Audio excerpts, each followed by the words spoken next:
At ito naman yung kanilang kare-kare bagnet guys. Yan. Na naka-ali sabaw. Tsaka anli alamang yan. Mag-add ka lang ng 15 pesos guys para sa rice.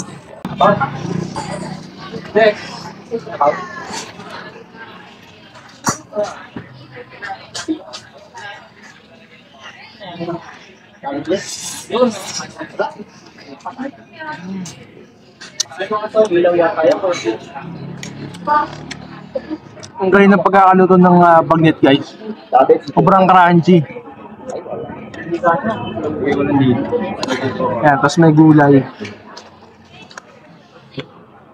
Hindi lang kare-kare bagnet ang kanilang masarap na ino-offer. Subukan nyo na itong kanilang masarap, mainit na sinigang at kung sa serving lang, good for sharing na. Nasakto naman sa malamig at maulan na panahon ngayon, may sinigang na manok, crispy sinigang, ang kanilang bestseller na talaga namang binabalik-balikan at may sinigang na bangus at sinigang na salmon. At may choices kayo kung gusto nyo ng belly or yung ulo part. At lahat ng yan ay dito nyo matitikman sa Complex Food Park dito sa sikat na Giant Chicken Inasal na located sa Complex Food Park, South City Homes, Santo Tomas, Binyan, Laguna. At open sila Monday to Sunday from 2 p.m. to 4 a.m.